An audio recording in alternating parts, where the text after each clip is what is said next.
Hi, everybody. Good afternoon. Welcome to The Reason We Learn. Welcome, welcome. So, I'm going to give people a chance to get on here. All right. Wonderful. Welcome to this important conversation about school boards. If you are a person who is thinking about how schools are not functioning properly right now and thinking that you will work to take back the school boards, I think this is a conversation you want to hear. So, if you're already watching, welcome. And if you know people who are interested in this topic, I would encourage you at this point to share it. My guest today is Mr. Paul Galletta. He is a former school board member in New York. And correct me if I'm wrong, you were in the Poughkeepsie area. Is that correct? In the Poughkeepsie area, yep. Okay. All right. Not in the Poughkeepsie school district, but up in that area, right? In that area. Okay. But he is no longer on a school board. So that makes him free to talk about all of his experiences without any kind of restrictions as far as that goes. So if you have specific questions, you might want to get them ready to put into the chat. But what I want to open up with for Paul, is there anything else you'd like to say by way of introduction, first of all? Well, yeah, I wasn't sure exactly, how you wanted to start off, but first of all, I just want to say that the public school system is dysfunctional beyond repair, and it's been heading in this direction for decades. And now that it's been captured by this completely captured by this woke ideology, or what's commonly referred to as wokeness.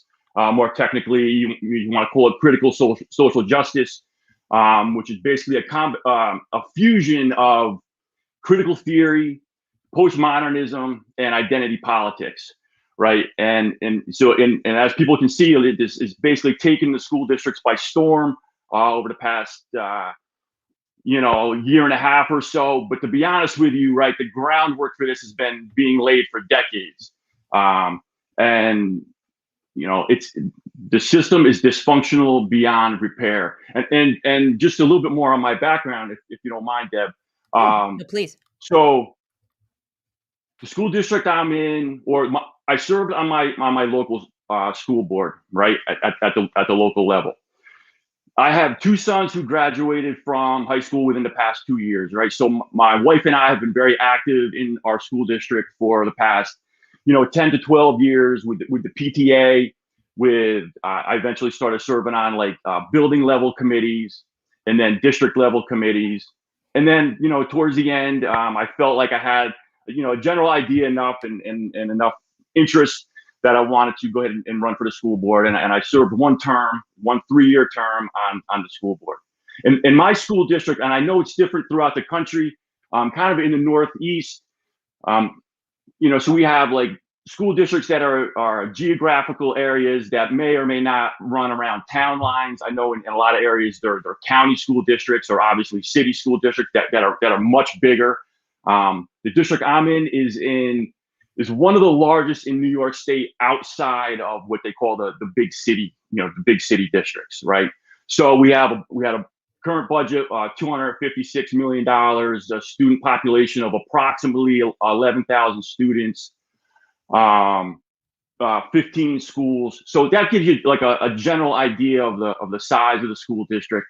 And I'll also tell you that in my district, which I think is common throughout the country, although not, it's not everywhere, but a lot of school board members around the country are volunteers, right? These are people who just basically volunteer their time. They're not paid positions, right? They're going in, they're trying to do the best they can. So anyway, I just wanted to give a little bit of a background, of what size school district it is, and where I'm coming from, and why, and I'll get into why my arc of coming to the conclusion that the school districts are dysfunctional beyond repair. But I also want to say this, starting right off the bat, right? Throughout that entire time, I met a lot of great people, right? I met a lot of great teachers. I met, and administrators. These are people that I worked with on committees and got along with, and like I said, worked with.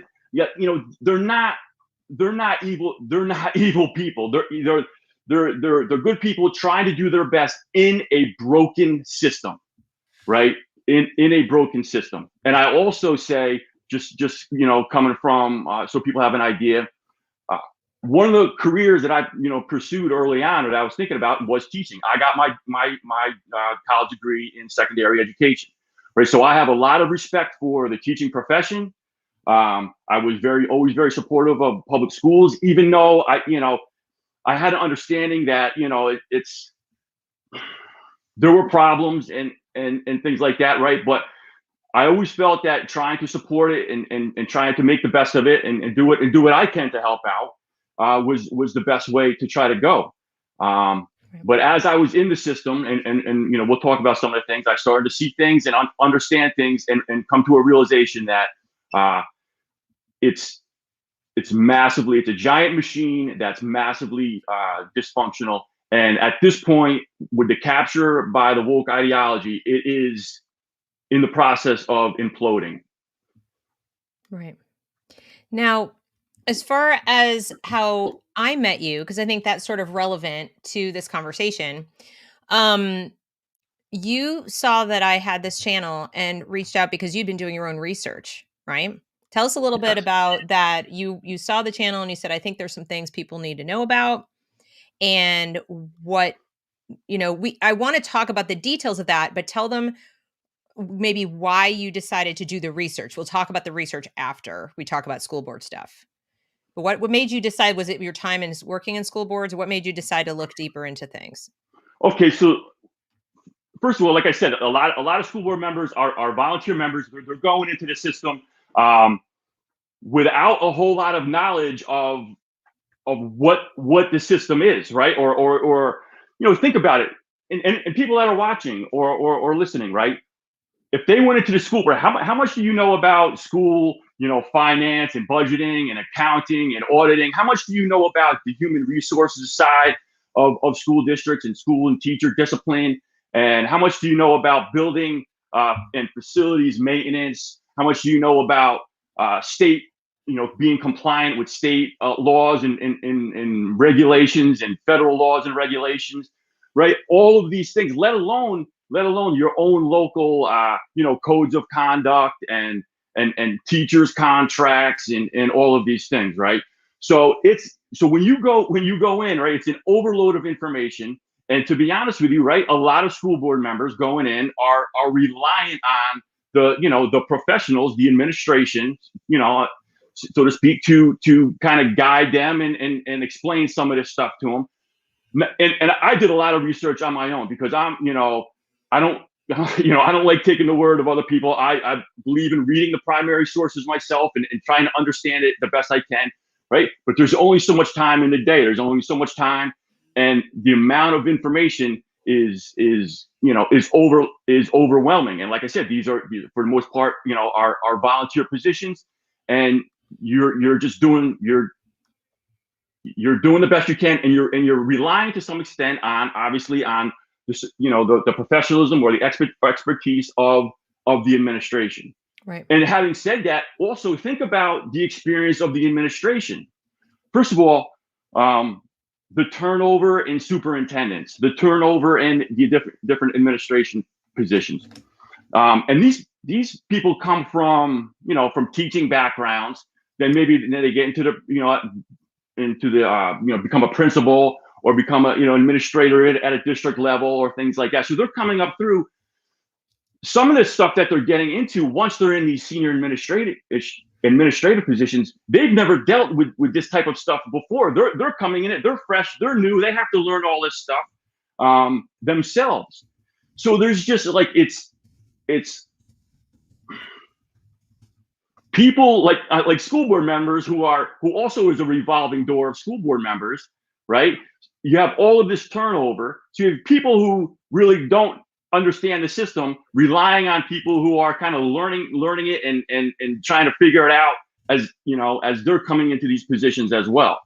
So there's not the continuity, the understanding of the system, and also it's, like I said, it's a machine. It basically runs it, runs itself. Or the idea of administrators trying to make changes or school board members trying to make changes, they're just trying to survive in the system, let alone trying to make changes that could be helpful.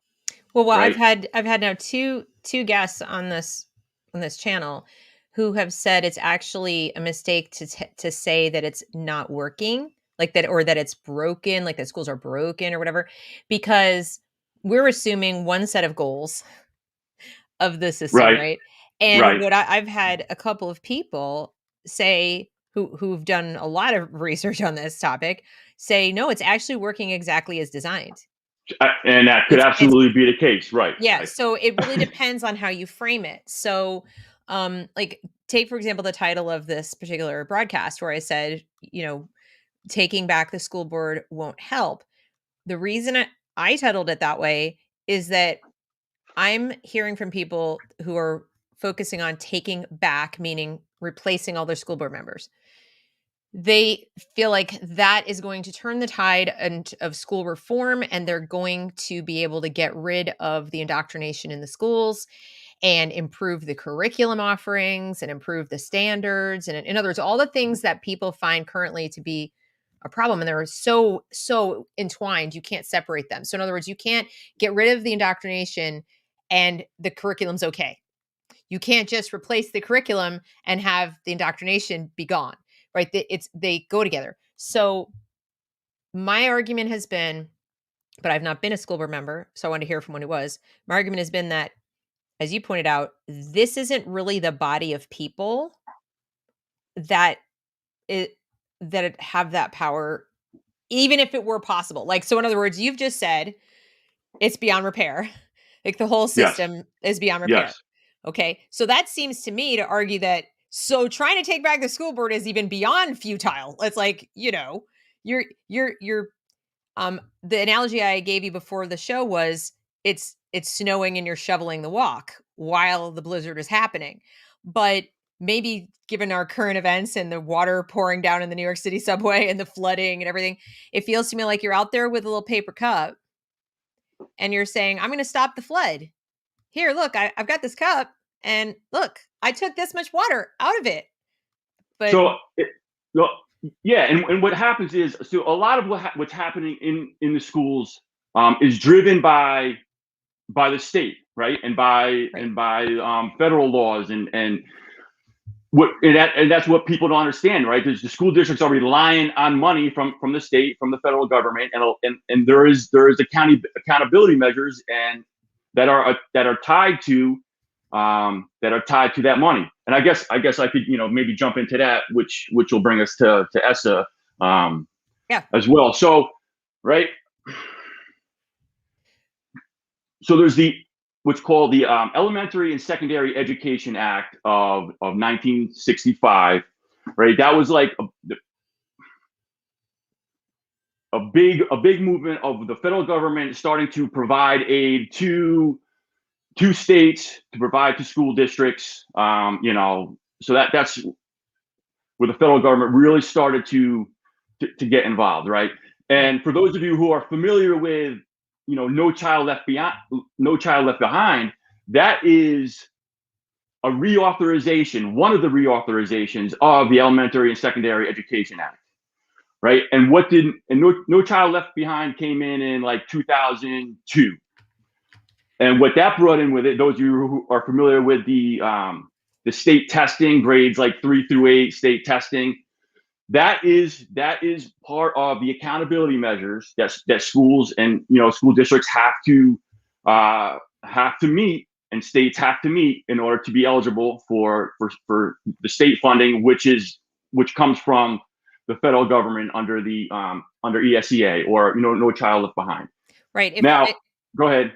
Oh, sorry. What I was going to do to kind of help you out here is I thought I would just quickly read the beginning little paragraphs of what ESSA is, like in the legal Yep, terminology, so people yep. understand. And Because just before you go ahead. for historical purposes, none of this was possible before Jimmy Carter created the Department of Education. The federal government simply wasn't involved. So in case anybody's wondering, like what was it like in the past, that this is a function of there being a way for the federal government to be giving money to the states for education, which is the Department of Education. It's not that they never gave any money for education before, it's that now there's like literally a department where they have to sort of justify their existence and create plans and programs and so forth. So we never had a national curriculum. The whole point was we were not supposed to have a national curriculum, and now we start to see this creeping into federal power. So what ESSA stands for is, and before, and just real so, quick, yeah, on ESSA. So ESSA took the place. ESSA is the next reauthorization of the Elementary and Secondary Education Act, which is the following reauthorization after No Child Left No Child Behind, Left Behind. right? They So just keep, I just wanted to, and that yeah, came in 2015. right. Every Student Succeeds Act, Right. ESSA. And it keeps, and it's kind of like the Patriot Act, it kind of keeps getting reauthorized. People say, oh, it's just Correct. temporary. No. Okay. So Every Student Succeeds Act, ESSA, and I'm looking at the US Department of Education website, so you know. And it says the Every Student Succeeds Act, ESSA, was signed by President Obama on December 10th, 2015, and represents good news for our nation's schools. They would say that. This bipartisan measure reauthorizes the 50-year-old Elementary and Secondary Education Act, ESEA, the nation's national education law and longstanding commitment to equal opportunity for all students. But they're still calling it equal opportunity. In other words, not equity. They're still calling it that. The new law builds on key areas of progress in recent years made possible by the efforts of educated, blah, blah. Here are some highlights of it. Now we get to the equity. Advances equity by upholding critical protections for disadvantaged and high needs students. Very subjective terms. Requires for the first time, that all students in America be taught to high academic standards that will prepare them to succeed in college and careers. So now we're being very specific about everyone needs to go to college. That's the standard that they're being held to. Ensures that vital information is provided to educators, families. It goes on and on. But I'll put this link in the chat box and let Paul continue. I'm not going to interrupt you again. I'm sorry. But I just thought that would Nope. be relevant so people kind of understand a little bit what it is. So what's also important for people to understand is we were talking earlier about, how the school system had been captured by this woke ideology, right? So most states in their ESSA plans, right, the states have to submit a plan to the Department of Education, the U.S. Department of Education, for approval to make sure that their plan meets the federal requirements. Most states in there have culturally responsive education and equity as part of their ESSA plans, right? So, and we'll talk about it more a little bit later, right? But culturally responsive education, when you see culturally responsive education or culturally responsive teaching or culturally responsive pedagogy, these types of things, ethnic studies, yeah. Correct, right? Ethnic studies, and certainly equity. Equity is basically the umbrella term. You see these words, that is wokeness. That is critical. That is this fusion of critical theory, postmodernism, identity politics. I know a lot of people are just referring to it now as critical race theory. And as bad as that is, that's only a part of this ideology, of this agenda, right? There's a lot more to it, and it's a lot, like I said, as bad as critical race theory is, and as divisive and dehumanizing and destructive as that is, like, that's only part of what's going on. But school boards, I think people have the perception that to the extent that curriculum materials are put into schools, or that people are, schools are made to do this, or this is happening in schools, that somehow the school board is a governing authority over curriculum. That's the impression I think that I'm getting from a lot of the school board meetings I've watched, that school board members are being accused of, and don't anyone hear me as I'm like defending school board members or attacking them. I'm just stating what I see, that they're being accused of putting this in the schools. Like, how do you sleep at night? Why did you put this in the schools? How can you pay for this? That kind of stuff. And is that true? Is it true that school board members can be held accountable, personally or as a group, for the curriculum choices in the district? Most school board members have absolutely no idea what this ideology is, what it's being brought in as, how it's being brought in. Most of them have no idea because of the word games. Those of you, I know Deb. I'm sure a lot of your listeners know the word games that are used in this woke ideology. Diversity, inclusion, equity, social and emotional learning. Anti-racist education, social justice education, restorative practices. Like I said before, culturally responsive education, ethnic studies. These terms, sound very reasonable. Most school board members have absolutely no. Most administrators have absolutely no idea what this ideology is and what it is and how it's being brought in. Certainly, there are those that do. So I'm not saying that. Certainly, there are those that do, right? And those are people.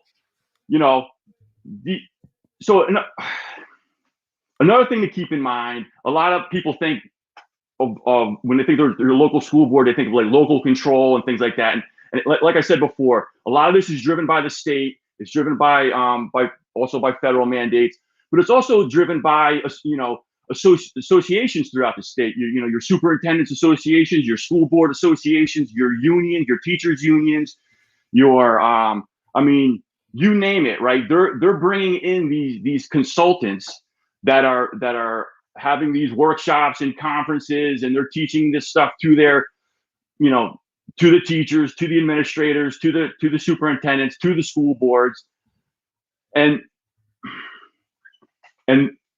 that's part of how it's being brought in, right? So the idea of local control or the local school board, yeah, there's some things where that is the case, but in the age of social media, and in the age of most of like I said, the state control and the federal control, especially in the age of social media, where things spread rapidly throughout a whole system, right? The groupthink within the public education system is rampant, and people will post stuff on social media, right? How, you see it all the time, right? How they're presenting their privilege walks, or their, recently there was the teacher who had kids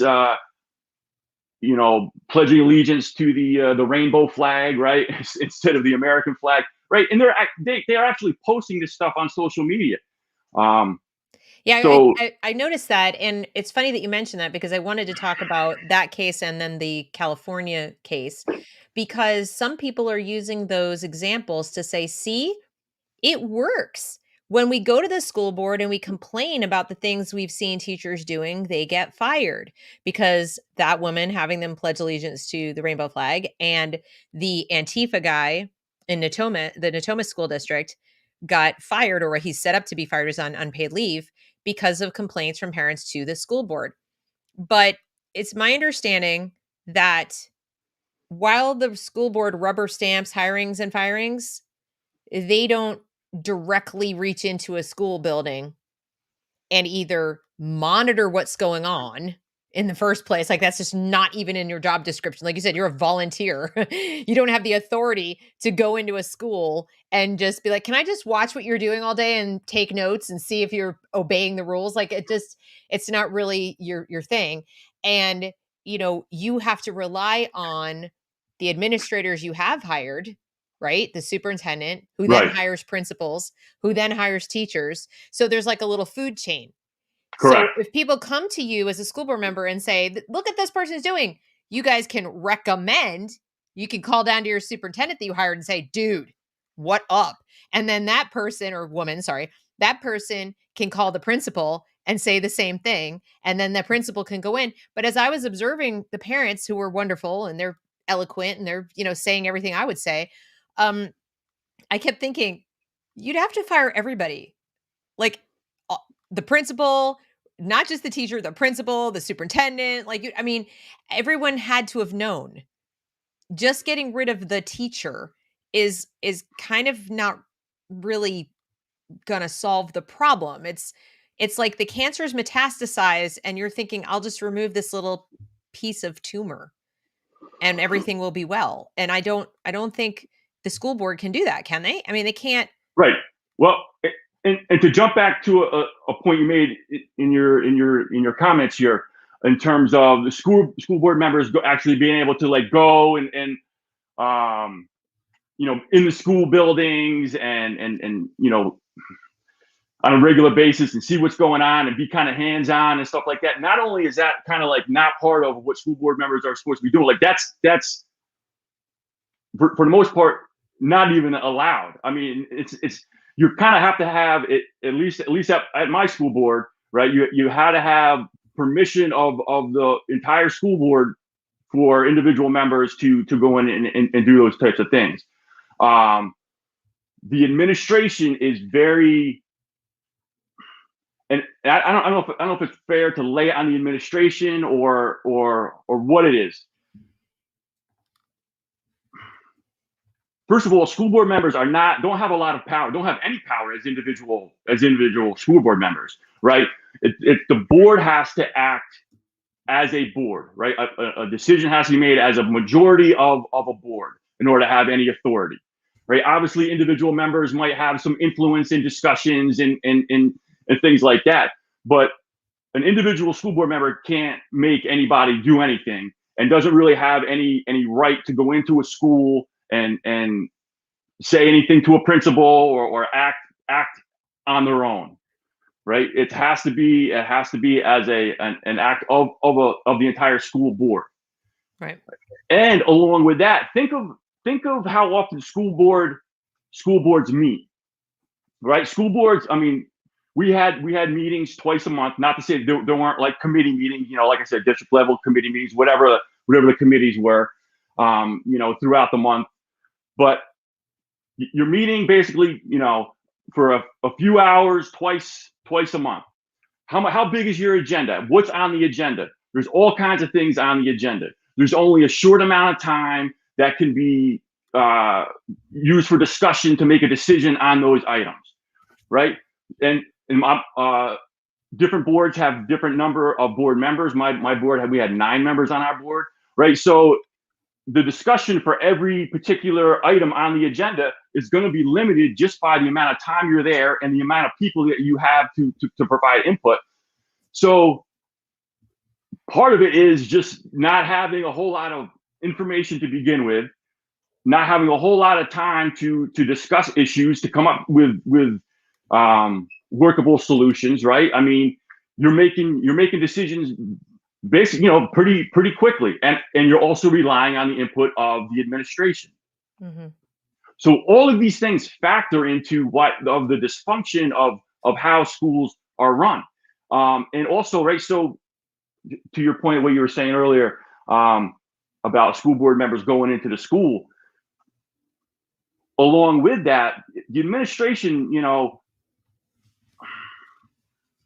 they will give information to the school board, right? But unless you know certain questions to ask, or as a school board, as an entire board, you're not gonna have there's information that you don't know that you don't know. You understand what I'm saying? Right? How are you going to get it unless you find out yourself somehow, or you're giving it through the administration? So right. It just goes back to my point before, where you have people who don't really understand the system, don't have a lot of experience in the system, right? They're doing their best, but it's a model that is greatly outdated. Right. Well, it sounds also like the missing link is accountability and oversight. So let me put it the other way around: oversight and accountability. So when you think about, for example, the individual teacher doing something against the explicit rules of the school district and the law of the state, which is what that guy was doing in Natomas. What he was doing was a violation of law and a violation of school district policy. So that then you realize he was doing it for multiple years. Okay. And then that tells you a few things. The students are not equipped to know that he's doing something wrong. Okay.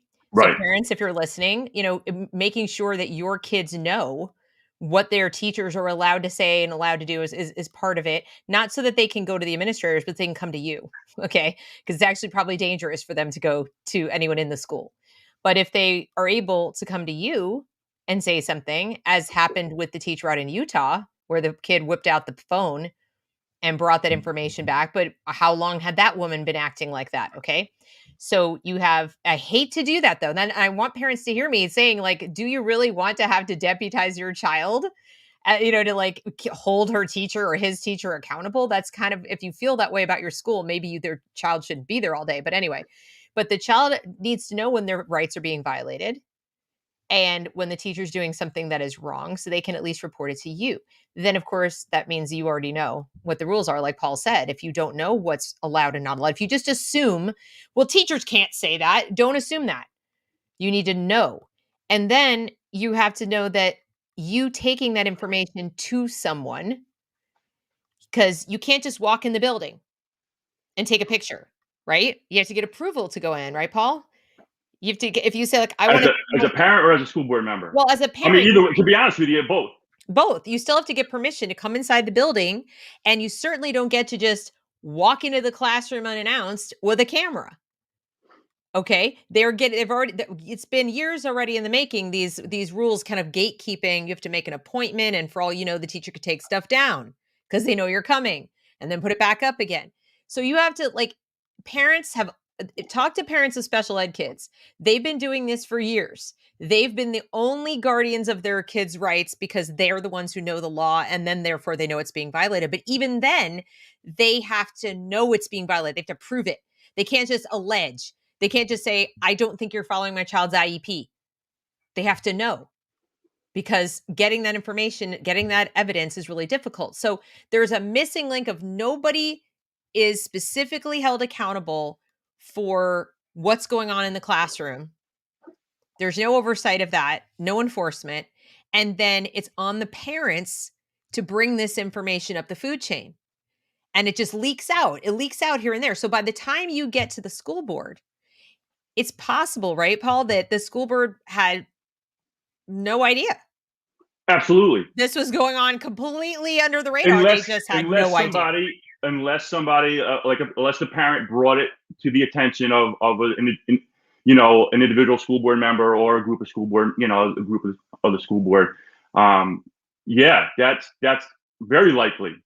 Yeah, very likely. And so, unfortunately, it is what it is. I'm just telling you what it is. Right. And then if you don't know, and so there you are, and you didn't know until like everyone else knew. Like you were sitting on Twitter one day and then suddenly there it is, and you're like, oh my God, that's my district. Right?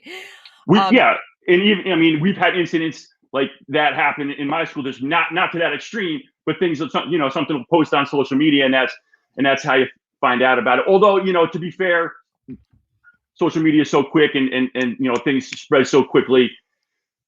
Everyone's going to find out about it. So,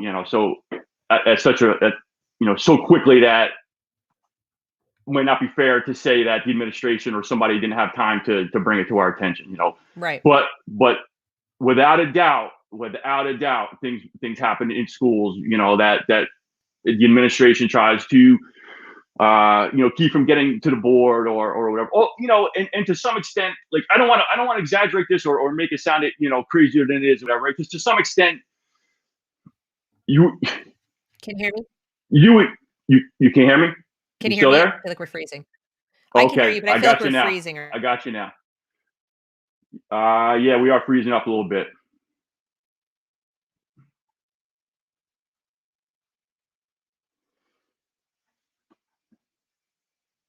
It looks like you just muted possibly your microphone. I see.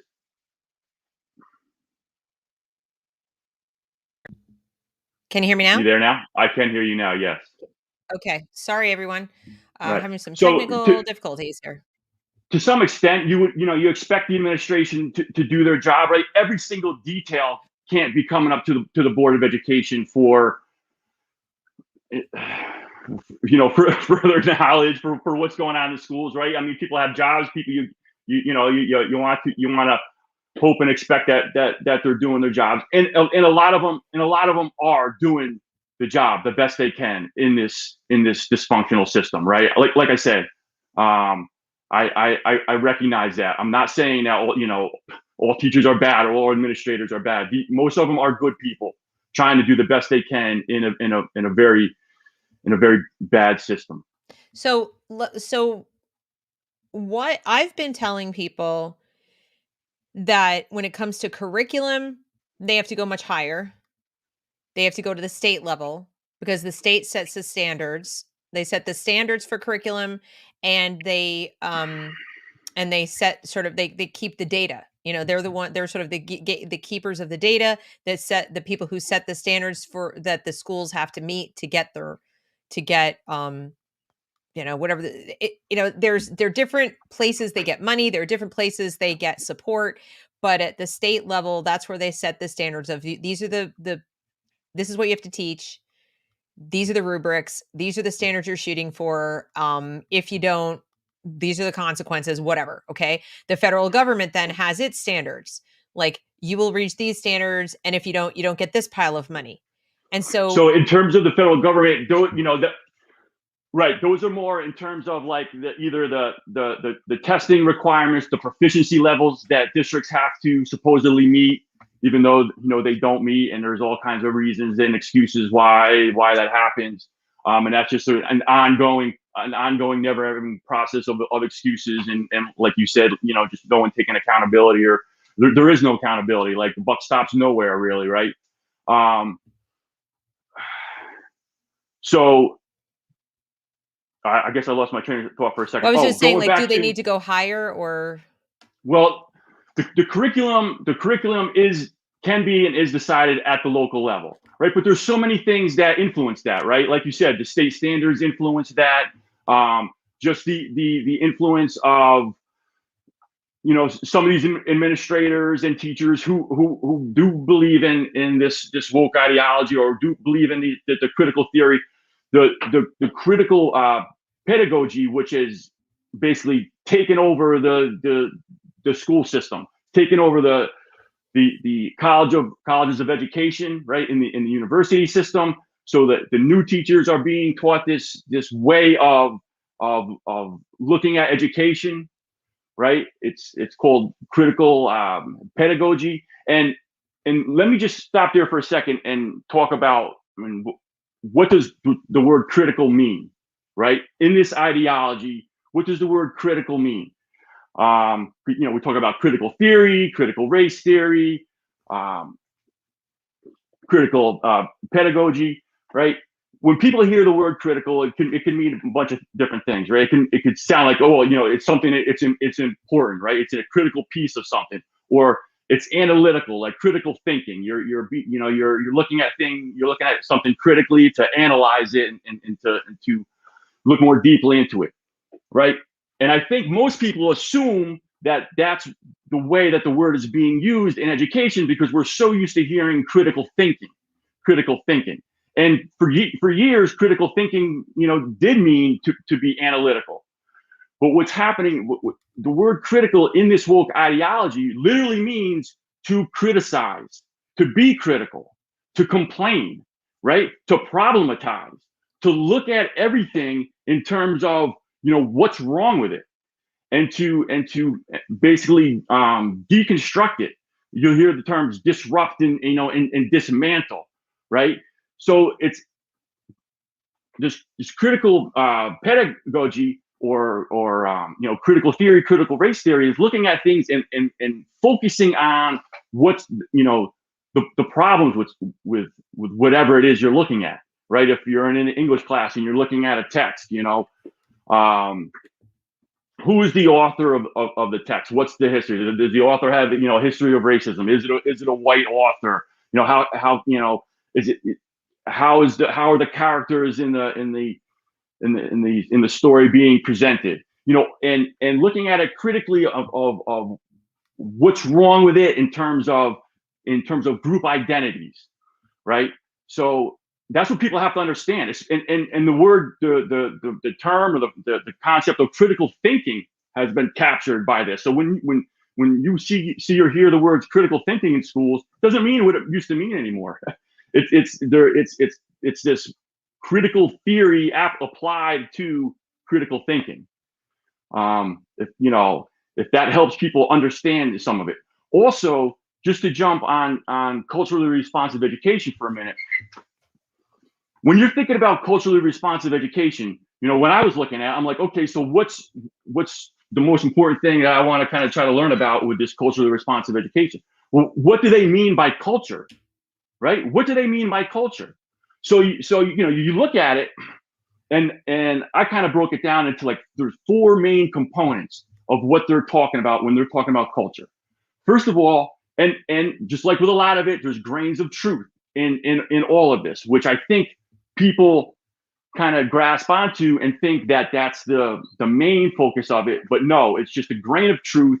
There's a completely different agenda surrounding it.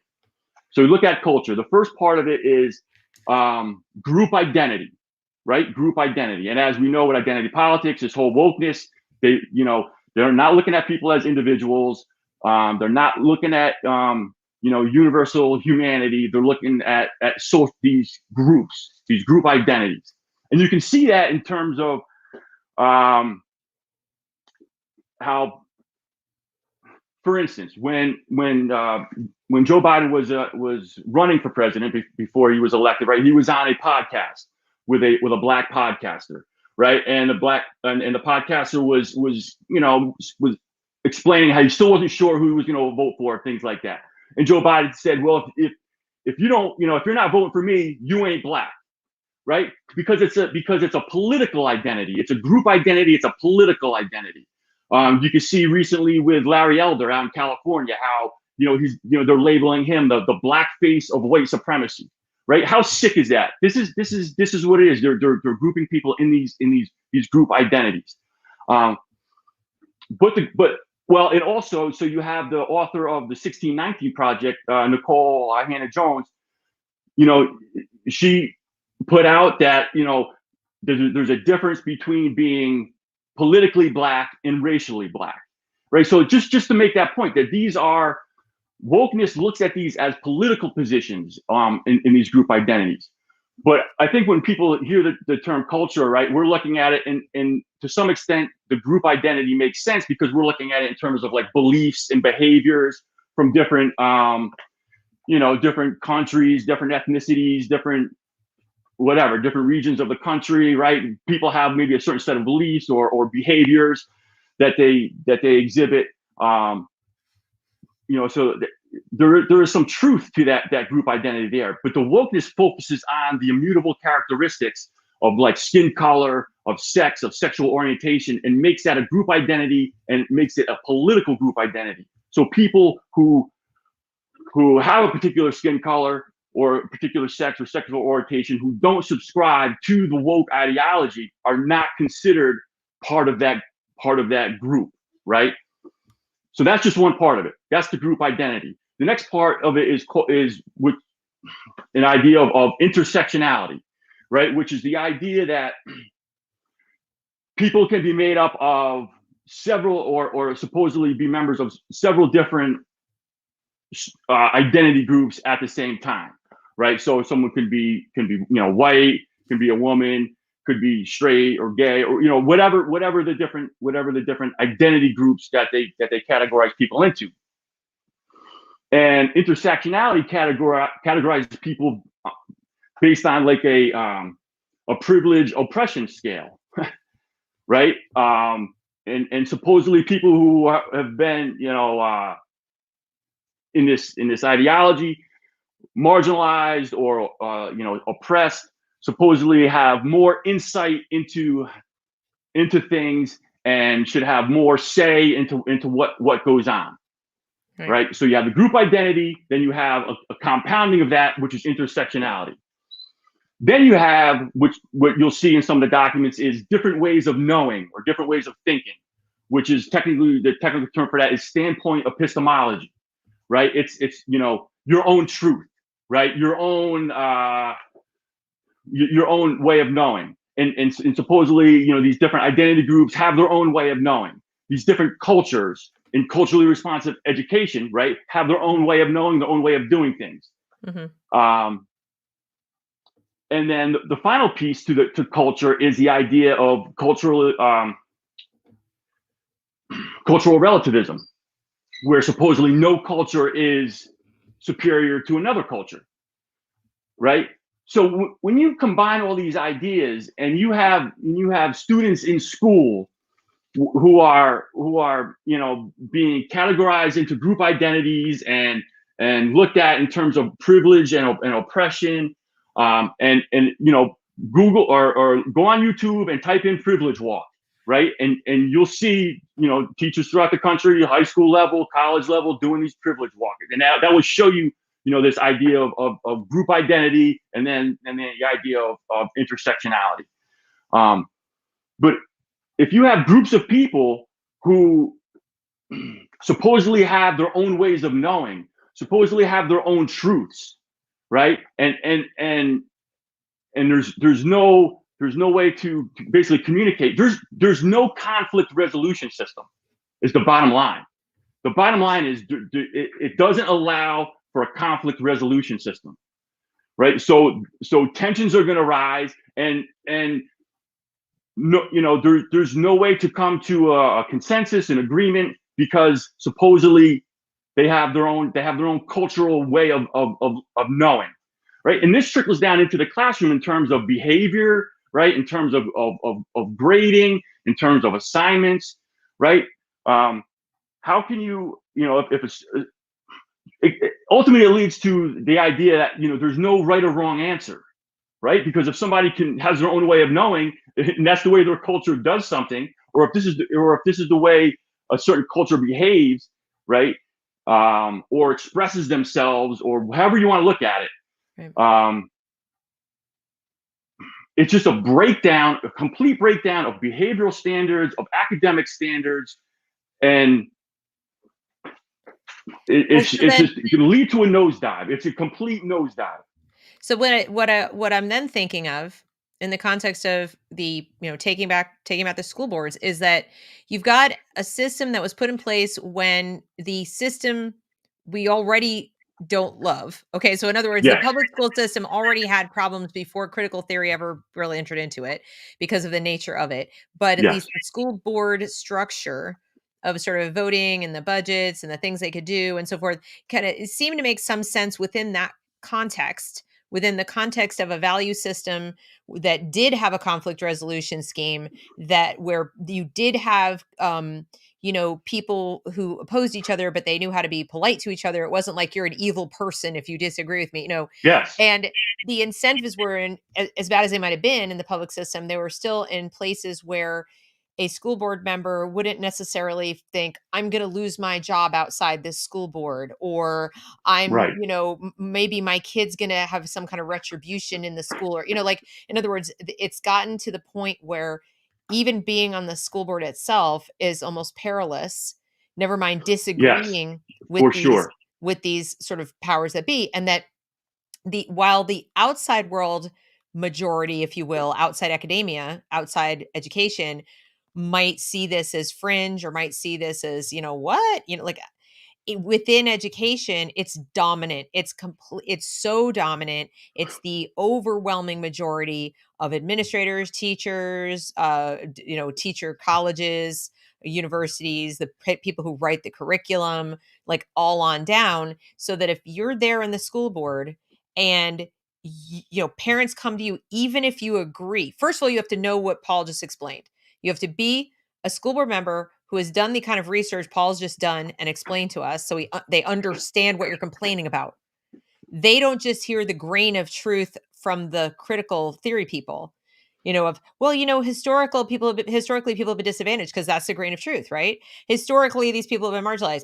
There's been an achievement gap. Okay, these are like little grains, but if that's all you know and you don't have the deep knowledge that Paul has to kind of push back even within your powers in a school board, you're kind of sitting there going, here's parents yelling at me, but they're not teachers, administrators, college presidents, my boss at home, like in my company, whatever.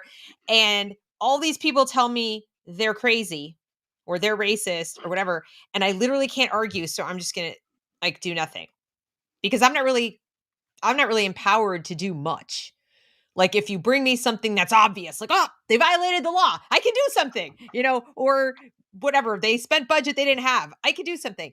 But until then, you can't really like proactively go out just as a little volunteer school board and say to all these highly paid people above and around you, or even the teachers or the teachers union or all the people that are actually running things, you need to stop that. Like it feels almost like beyond David and Goliath. It feels almost ridiculous. Am I wrong? Right? I don't know. Like what That's exactly how it is. you just That's described, exactly. you did all that work yourself. You learned all that yourself, right? Yes. Yes. It was spending an insane amount of time over the past several years trying to. Listen, like 4 years ago, I I had no idea about any of this stuff. You know, I mean, you could sense something was going on. I didn't really, understand it. And it took a lot of time, a lot of research, um, a lot of questioning of what was going on, and to put the pieces together. Now, I didn't actually put all the pieces together, or at least enough where I felt comfortable to start speaking out about it until shortly after I got off my school board, which was 2 years ago. And my school, throughout the country, different school districts are further along in this insanity of wokeness than others, right? But it's in the system everywhere, and it's going to continue to get worse everywhere, and the roots are growing deeper, everywhere. But I don't want to, I'm sure there's probably someone out there certainly who could be saying, my public school district is great. I'm having a great time. This stuff is not really impacting. Is not in there, and if they're informed and they don't know what they're talking about, and they're sure about that, I believe certainly there are school districts in the country that are that are not captured yet, but this is in the system, and once this is in the system, it just continually works its way deeper and deeper until it's designed to continually take more and more control and destroy it. That's what the ideology is designed to do. If you don't mind, you said a couple things in your comments that kind of triggered some thoughts, which I think might be helpful. First of all, like I said, a lot of this is tied to the money, to the ESSA money. Some of it is looking at discipline, how are there disparate outcomes in disciplines between these identity groups, or let's say chronic absences in districts, right? These are some of like the accountability measures that school districts look at and use for whether or not they're meeting the standards, the accountability requirements of the state and of the federal requirements, right? Something that I was looking at when I was a school board member is clearly there. What before I say it, let me just kind of say this and you don't have to answer it. I just want people to think about what do you think is the most important thing that is needed in a school environment in order for learning to take place, right? And like I said, you don't have to answer that. Just the bottom line is, if there is not discipline in the school, if there is not discipline in the school, a disciplined school environment, I don't care how great of whatever programs you have that you're trying to teach, that you're trying to get across, right? If everything starts with some level of discipline, some level of respect for the teachers, some level of respect for your classmates, some level of respect for yourself and your education, right? Of what's going on. Yep. That is completely blown out of the water. I mean, that alone blows everything else out of the water, right? And the discipline problem is nothing new, right? So anyway, but it has to start there. So what I did as a board member, we were asked to give suggestions for board goals every year, right? That supposedly we were going, look at to see if they were achieved at the end of the year. Now, people listening or watching, look at if your school district has board goals or whatever. Most of them are very vague, very general. we want to try to improve communication with parents. We want to try to be, more, be fiscally responsible, or, improve grades, whatever. I mean, just very, very general stuff that, there's no real way of measuring that or holding somebody accountable, right? They're very vague. Anyway, to me, so I was concerned about the, just discipline in general, right? So one of the things that I suggested was, basically get a baseline measure of the school climate, the school environment, and discipline, to see where we're at, so that we can start to determine, are we making progress or are we not making progress, right? Now, what I didn't realize at the time was, when you talk about school climate in the public education system, right, it is 180 degrees from what I was thinking about. It is completely different. And like I said, I didn't realize this at first, but this is something, a process that I went through and that I learned. I was thinking, silly me, when I'm talking about school climate, what's the discipline level of the students? Does the administration, are they backing the teachers? Are they supporting the teachers? Is there some level of control of a learning environment in the school? Things like that. Silly me, what school climate means is completely different. When they talk about school climate, they're looking at it from the student's point of view.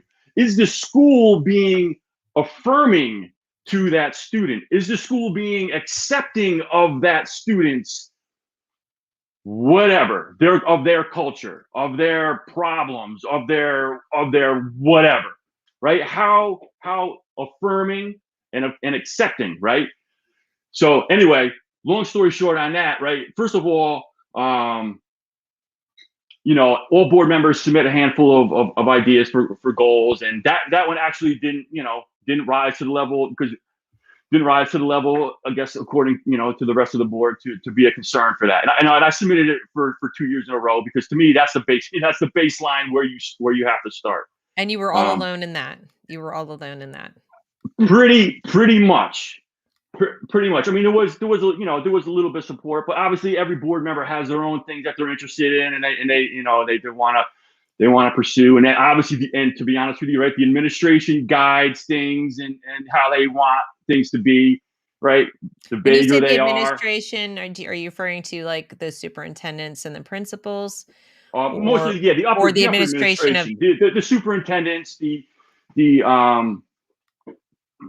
assistant superintendents. And listen, right? If I think about it from their point of view, if you're in that situation where you're having to deal with like 9 different personalities on a board, right? And they have all these ideas. Some of them are good. Some of them are crazy, right?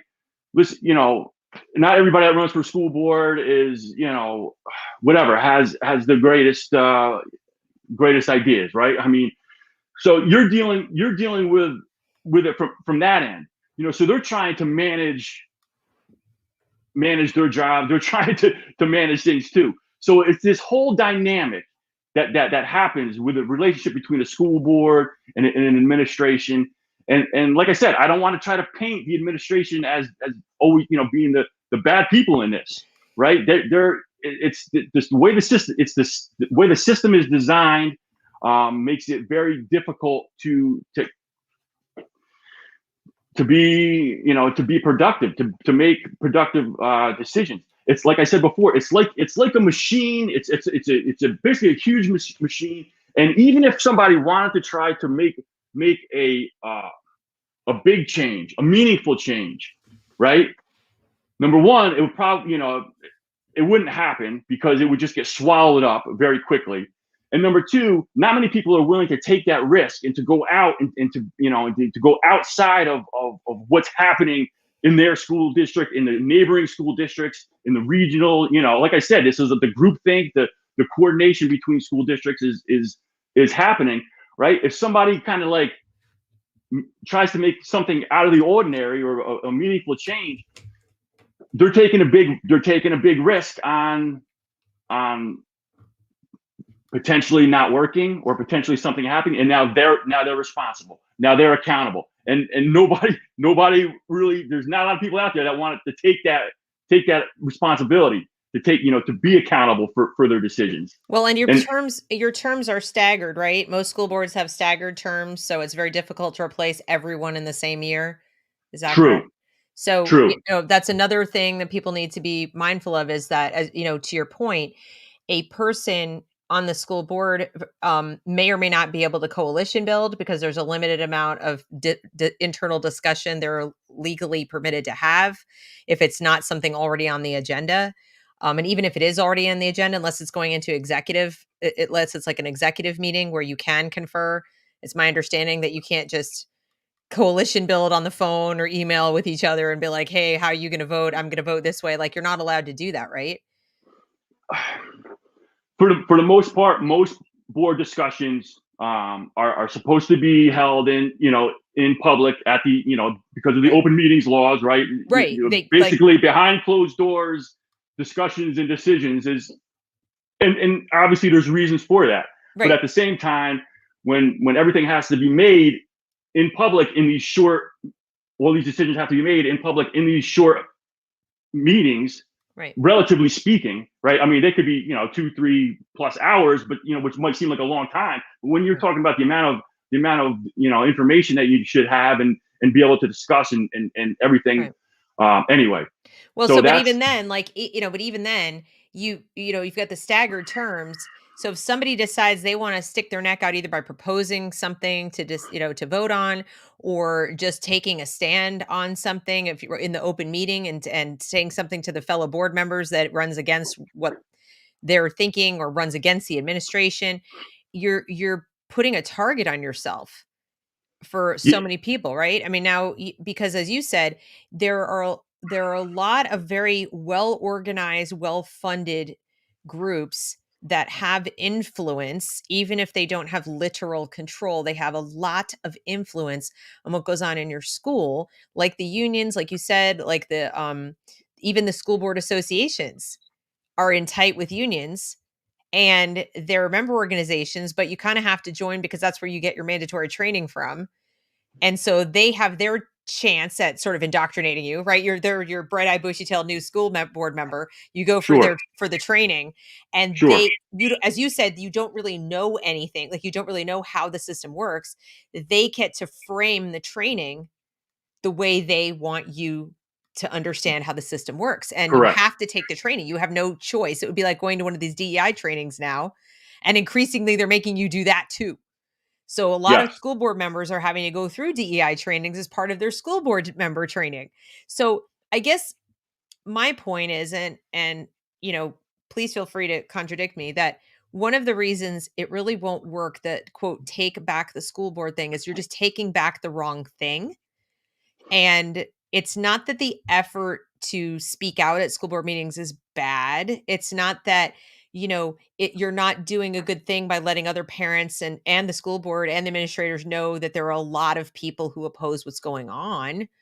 That's not like automatically bad. Okay. I don't want anyone to hear me saying that. I just think, and I'm curious what you think, I think it's a lot of energy, a lot of time, and a lot possibly even of money focused on school board elections, directed in the direction that isn't going to substantively help, if that makes sense. It's like, it's not a horrible thing to do if you got extra time and money on your hands, but I don't want anyone to get their hopes up, I suppose. And I personally would love to see people take that energy, passion, etc., and direct it elsewhere. Does that yes, yes, resonate at all? Okay. So yes, now, absolutely. Go ahead. where should they? So now, based on your reading and your knowledge of how deep the woke is and everything, what would you suggest that people who want to take back school boards pivot and work on as a project instead? So if they've already got like an organization and they've got passions, up, and what might be a more productive, because I want to be positive here. I don't want to be Yes, this black pill person. yeah. Trust I me, don't I hear you. Right. I don't believe in school reform, and my position is I'm an abolitionist. So I would love for everybody to just yank their kids out and have the whole system collapse on itself. That's my fantasy. But for those people who want to keep on keeping on, where should they direct that energy, do you think? Okay. Um, Well, first of all, let me say this: like the public school system, they have your money and they have your kids, and they will not change until that changes. That's the bottom line. They have your money and they have your kids. They're not going to change until that changes. In terms of speaking up at your school board, and I just want to touch on that real quick, because I do, even though the take back your school, I don't think the take back your school board approach is the right approach. I agree with what you're saying. There is some value, and I do appreciate the people that are going to their school board meetings, that are raising concerns, that are speaking out, because it's helping raise awareness of what's going on, right? It's Right. It's helping not a raise bad that thing. awareness. It's not a It's bad not a thing. bad thing. No, No, I just don't because I hate the idea that people think like, "We're winning." It's like, yeah, oh no, I "No, I'm trust me, sorry." I'm with you on that. I'm with you on that. But if I could just mention maybe some ideas or some things that people should know about Yeah. if they're going to speak to their school board, which might be helpful, right? First of all, you should understand that a school board meeting is a meeting for the school board. It's a school board meeting that is held in public, right? It is not a public meeting. It's not a public meeting that the school board happens to be there. In other words, what I'm trying to say is, this is a meeting for the business of the school district, right? They have an agenda. They have things that they're trying to accomplish or work through or make decisions on that night at that meeting. Don't it seems, I'm not saying everyone has this idea, but it seems from a lot of the videos that are going around, people approaching the school boards, and even when I was on the board, when people would come up and come to some of the school board meetings, they seem to think that maybe this is just a meeting that they can just go to and say whatever they have to say for as long as however they want to say, when they want to say it, because it's a public meeting, right?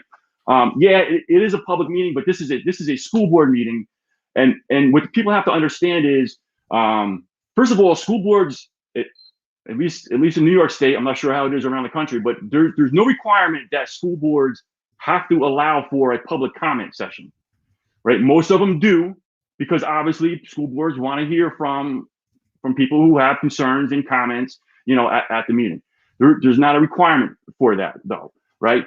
So the other thing to keep in mind is the school boards follow some type of rules of order, right? Usually maybe it's Robert's rules of order or whatever, right? So they're following a process.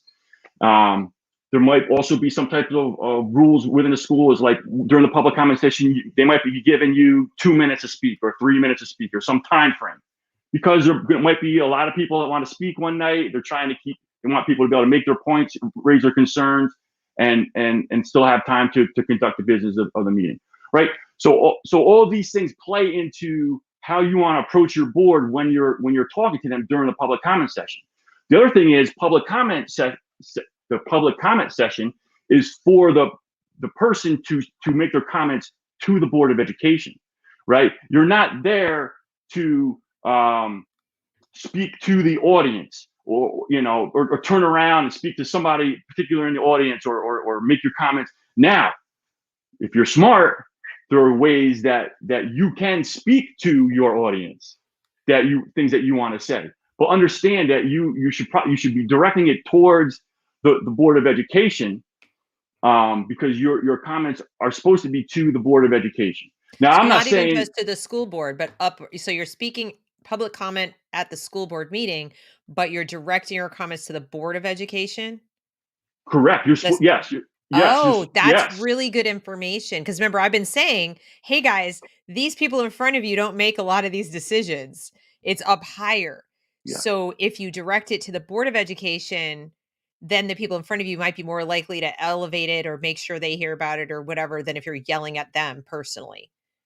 Well, Or yes, no? Or of okay. course. First of all, if you're a board member and people come up to the microphones and start screaming and yelling, right? Listen, I understand the frustration, because you hear it from both sides, right? But I understand. I understand the frustration. What I would suggest is know the rules of your public comment section. How much time do you have to speak?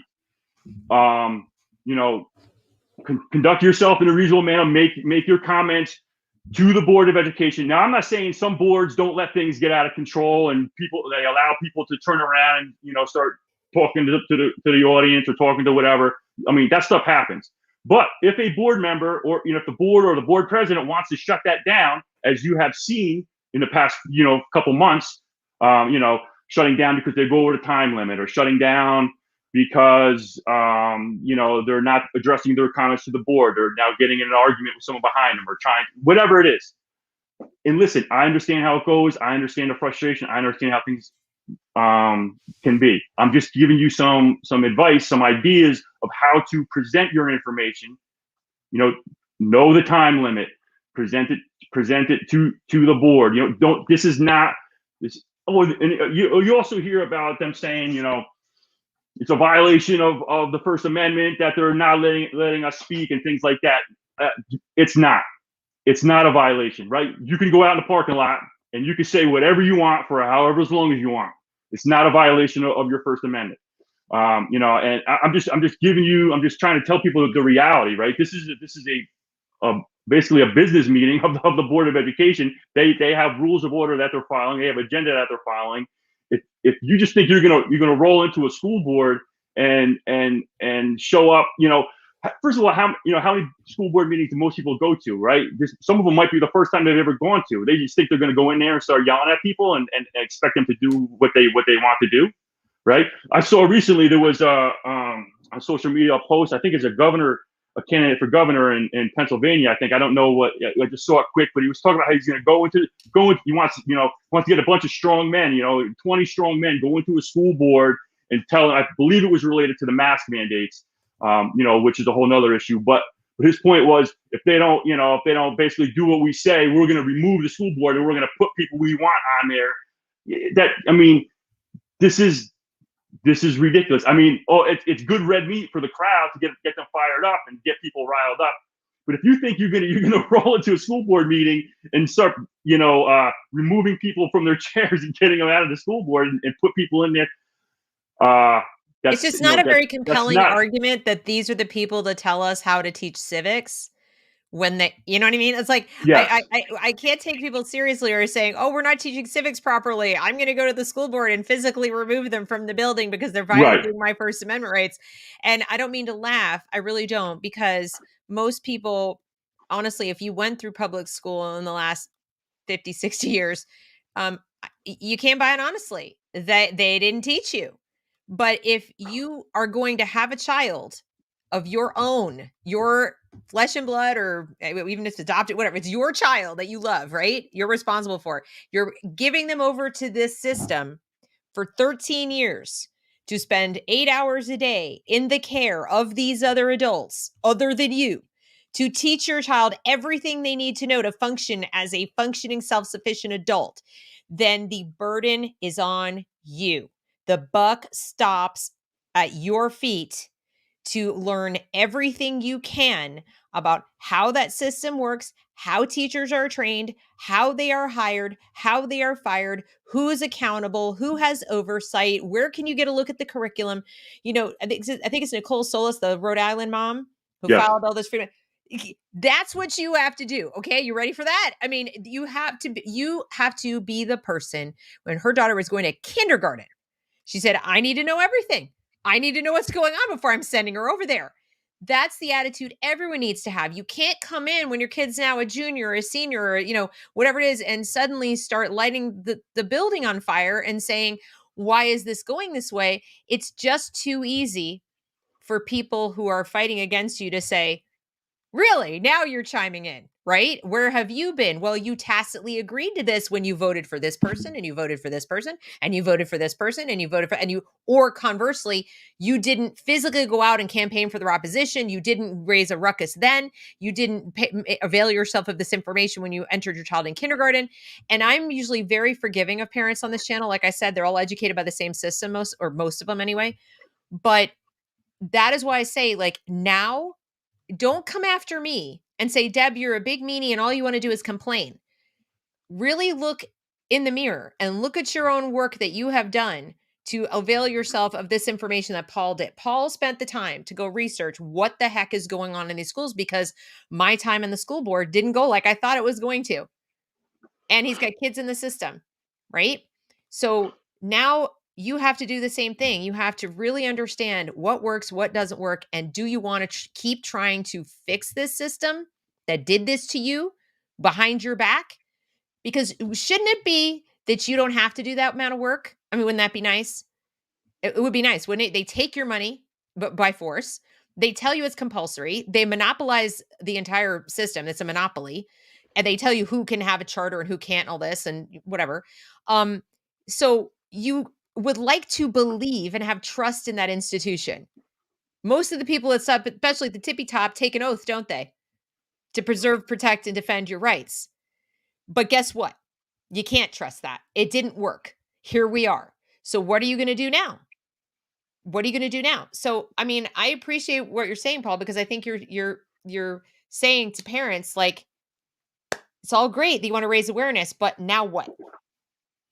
Like, are you Yes. keep putting your kid in there Yes. where the people are who are fighting you and telling you to sit down and shut up, or maybe find another alternative solution, Yes. or go yell at someone else. I mean, I don't know. Like, And I'll tell you straight up right now, with some of these school districts, between the woke ideology, how strong it is in some of these school districts, and between the mask mandates, sending these kids to these schools, I mean, it's touching on child abuse. It's touching on it's if it's not already there, it's touching on child abuse. Um, that people have a hard and time with that. I excuse me. People have a hard time with that, I think, because we have a definition in our minds of abuse, like what Yep. it looks like. Yep. And so we think of like physical abuse. We even Yep. think about like verbal abuse, which by the way, we've seen some teachers do. Yep. But I think we forget there's a big component. I'm going to talk about it later this afternoon in my bullying show called relational abuse. And what I see is the biggest problem in schools right now is that's the one they use. It's the adults use it and the kids use it. They've been taught now for decades how to abuse people, not just kids, but other teachers, other administrators to maintain power. There are ways to abuse through relationships and with the withholding of relationship, interaction, sort of social abuse, things like that. And these adults who have done well at it now run the schools and are teaching it to your children.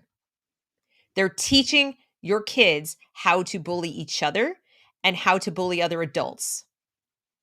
And so I think that's what I mean when I talk about abuse. They're abusing your trust, surely, but that's the other kind. Is Yes. that And go ahead. no, that's it.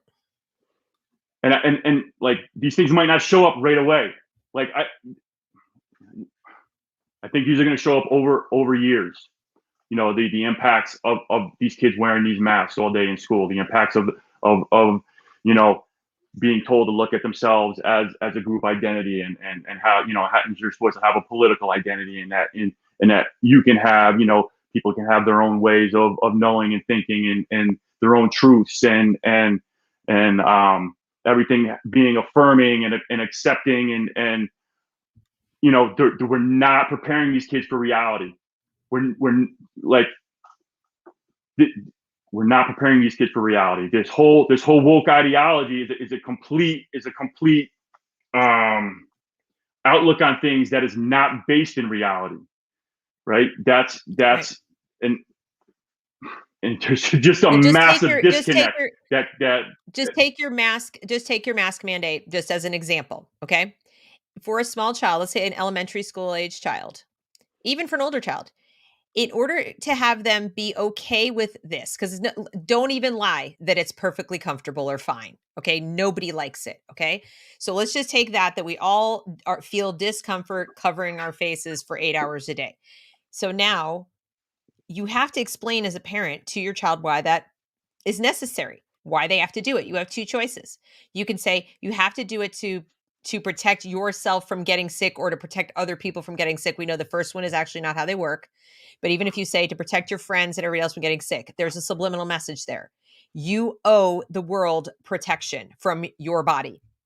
Okay. You're telling a small child you might be sick and you might hurt someone else just by breathing.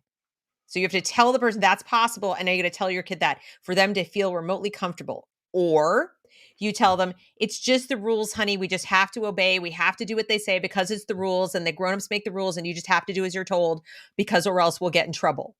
The subliminal message there is you don't get to have the right to breathe when you interact with these rules. It does, whether they're arbitrary or make sense, I can't explain to you. That's not the issue.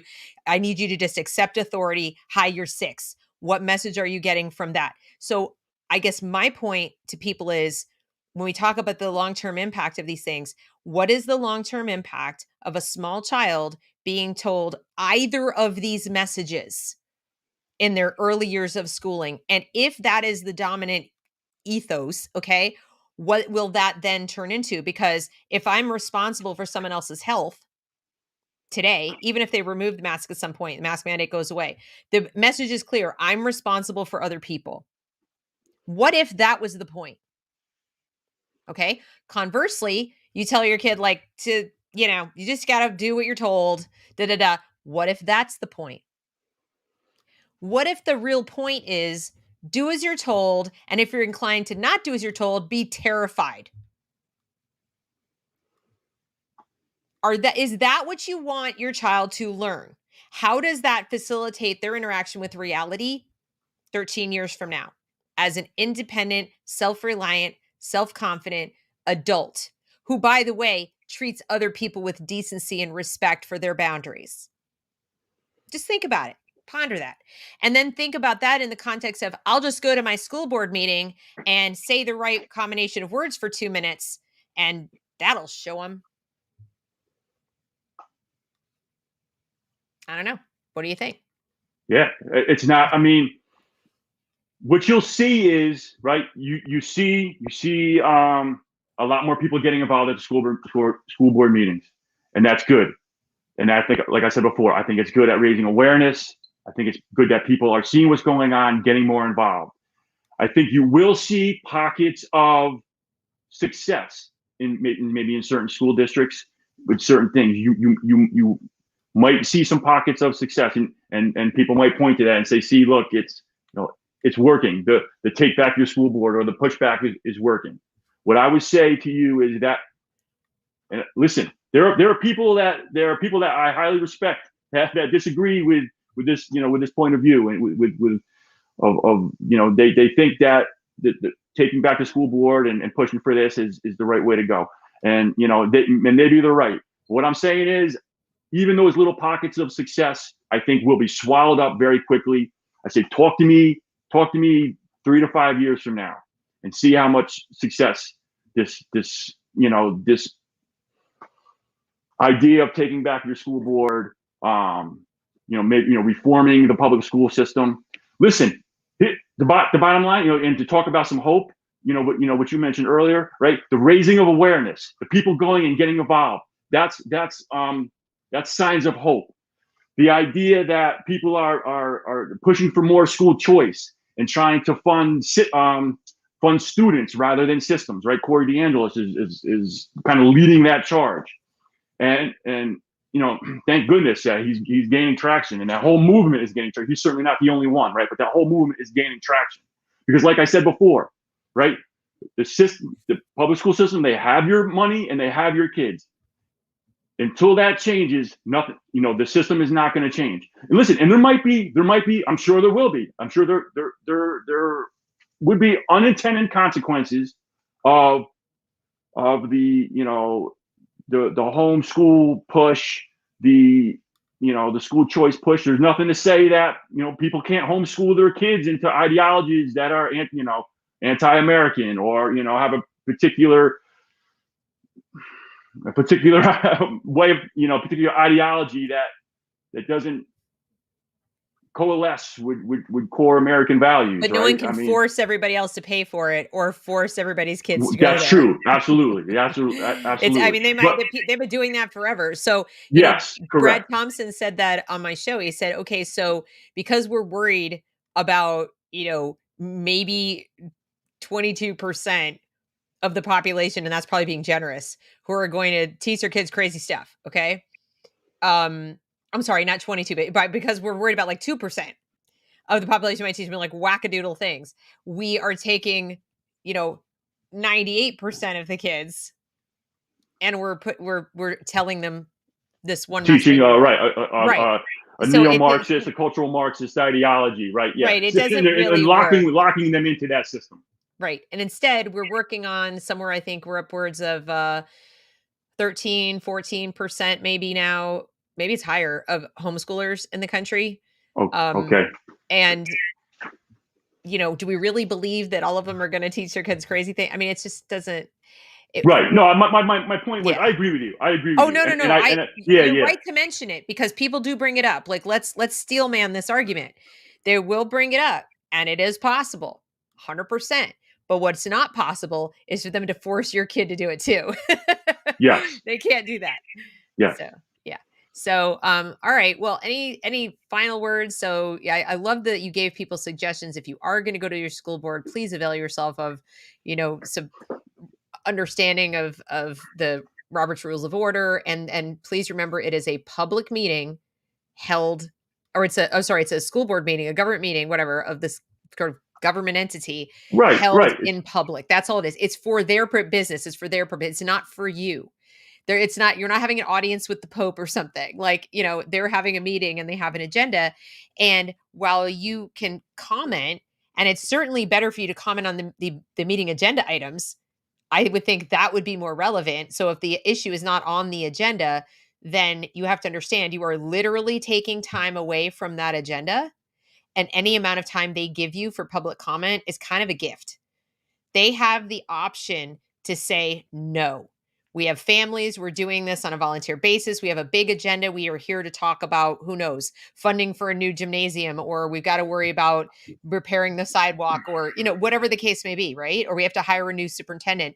And we don't have time for 3 hours of public comment on critical race theory.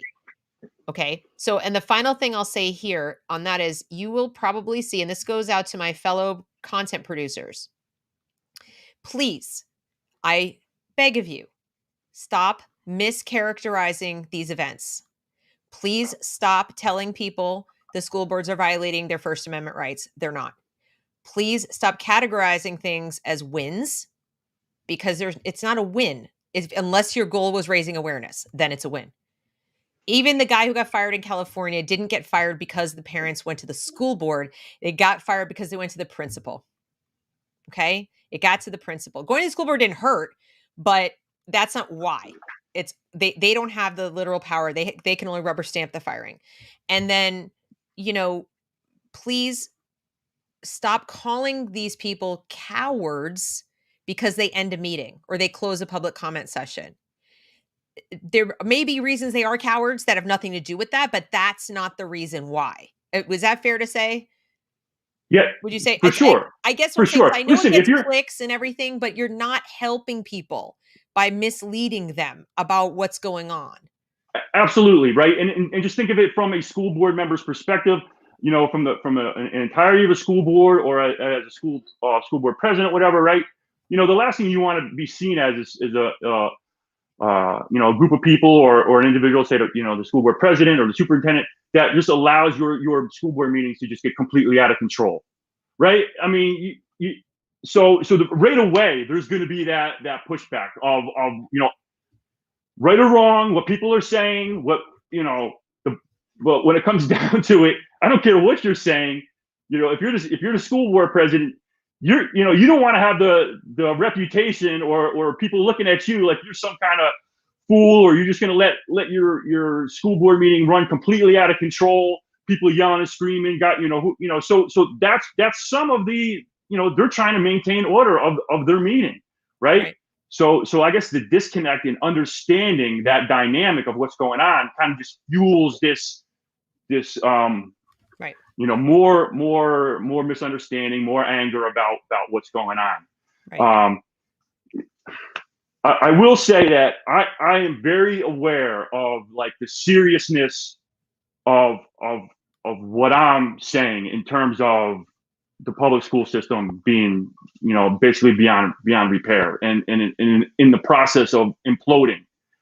I mean, I think about this all the time because I post on social media once in a while. I'll make a video and not whatever, whoever sees it and decides to listen to it or not or whatever is up to them.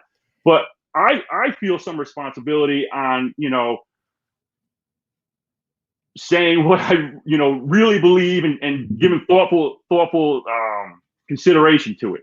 And I realize the seriousness of it. Like, if the public school system is in this bad of a shape, right? And this is a national scandal. This is a national emergency because whatever happens, homeschooling, school choice, whatever, like that's not going to flip. That's not going to happen real quick. I mean, it's definitely gaining steam, but like this is a disaster. This is a disaster.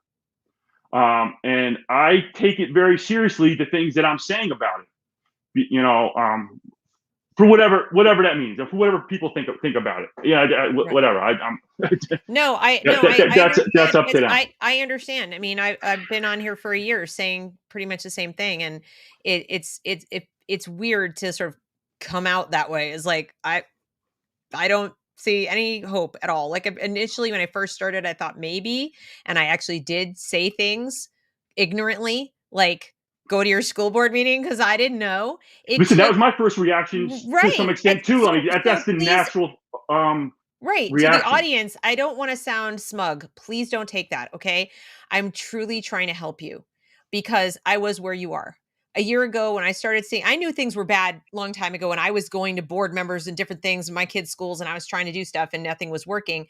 And so when I started this channel after my kids were already out of school and being homeschooled, um, I was saying that. I was saying, "Go to the school board, run for the school board." I was saying all the same things. I was where you are.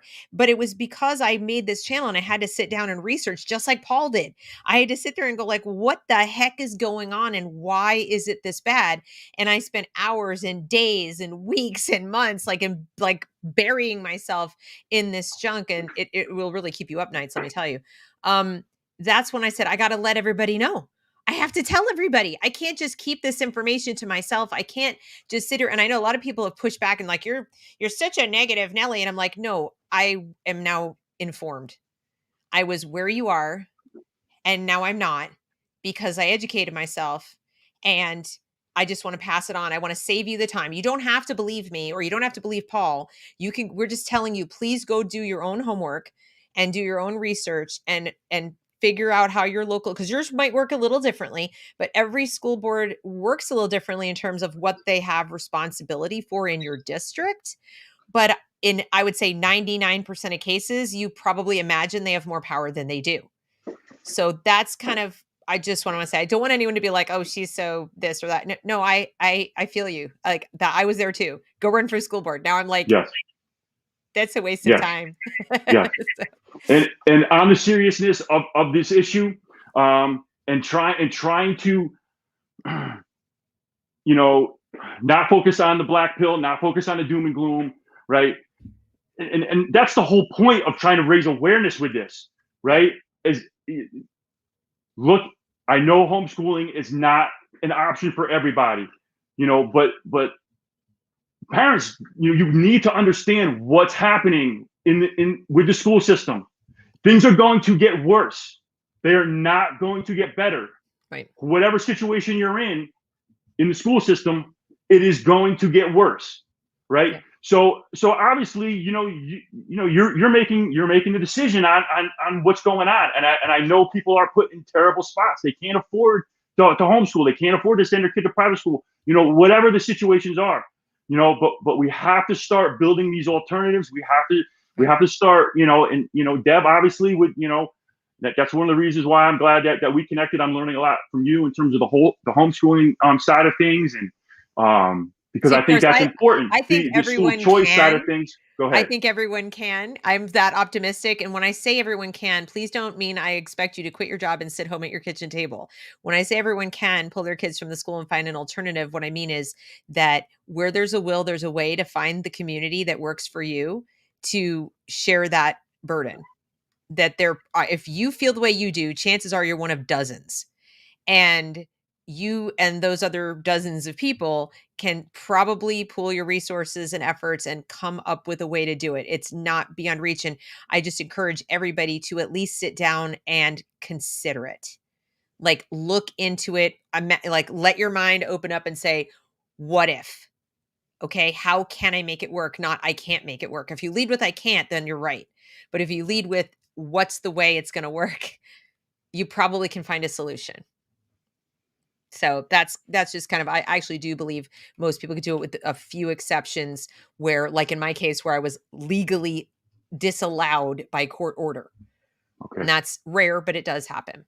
That does Okay. happen. There are divorce couples where one person just adamantly is opposed, and there is Okay. literally nothing you can do because the state will always side with the state.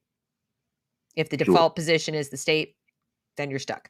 Sure. So, all right. Well, I can't thank you enough for coming on here and giving people sort of a little dose of reality, or sort of your perspective.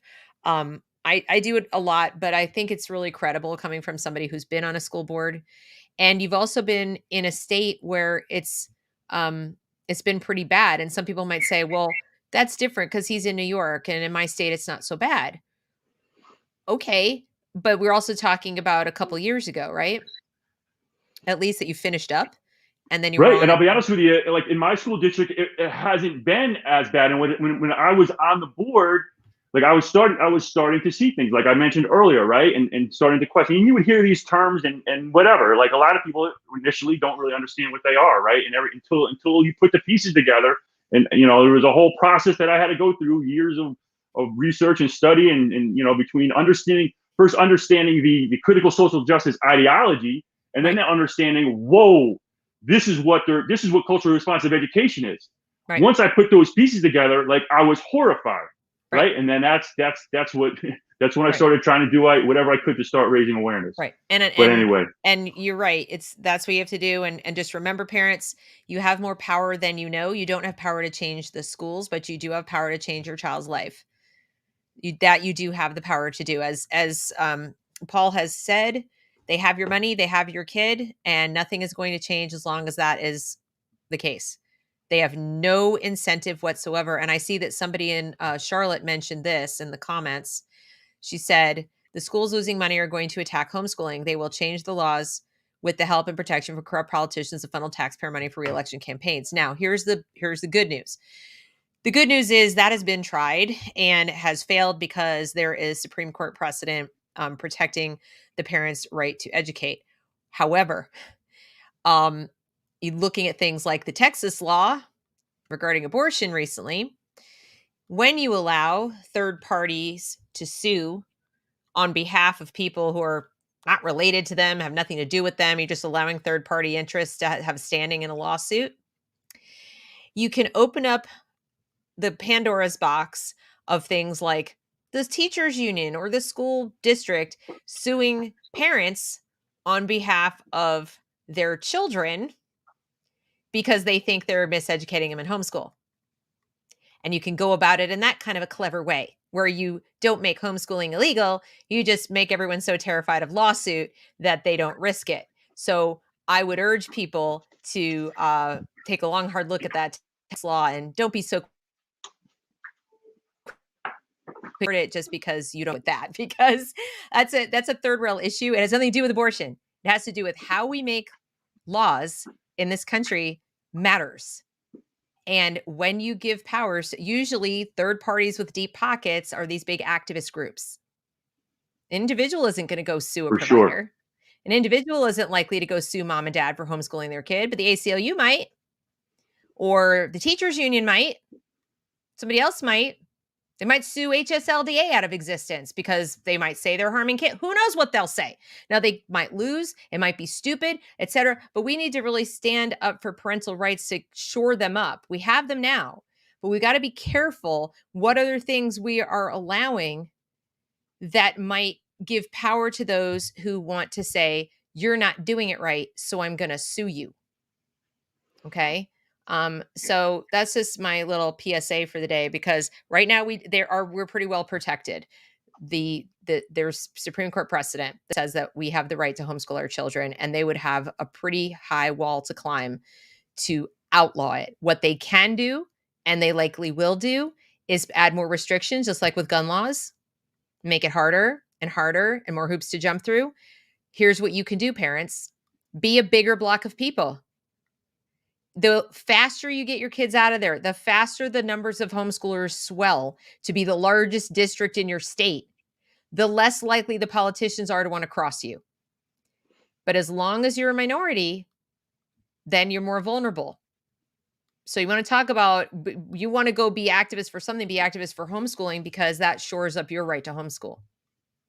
It just does. Politicians don't want to turn and look at their constituents and see, like here in North Carolina, homeschoolers are the largest district. If we were a district, we are the largest district in the state, bigger than 2 largest districts combined. That gives us a little more leverage than in other states where they're tiny, because the politicians know who they're crossing if they try to hurt us. It's a lot of people. It's a lot of voters. So consider it that way, and you might and go to states where it's easier. I hate to advocate for moving if you're pretty well rooted where you are, but it's an option still. They haven't closed borders. They haven't done that yet. So, all right. Thank you so much, Paul, for joining us. Any last thing you want to say? I feel like we've covered most stuff, but if I missed anything. We did. We covered a lot, and I thank you for having me on. Obviously, there's a lot more to this that we could talk for hours. Right? I mean, you just touched on third party influence into the school systems. That is a huge issue. Huge issue. I mean, there's a lot of other things that we could have touched on, but I think we got to the core of certainly of at least my perspective, some perspective of looking at the school boards and a little bit of how they function, and how people can approach that, what's happening in schools, and this what this agenda is. I hope some of that was helpful for people to hear, and I thank you for having me on. You're so welcome. And you guys, Paul has a YouTube channel at Paul Galletta, so if you want to go and subscribe there, you can. He's also on Twitter, right, at Paul Galletta. Paul _Galletta. Yes. Okay. So you can follow him on Twitter. I'll put that in the show notes as well. Thanks everybody for coming, and share this with your friends who are all fired up to go take back the school board. Have a great afternoon.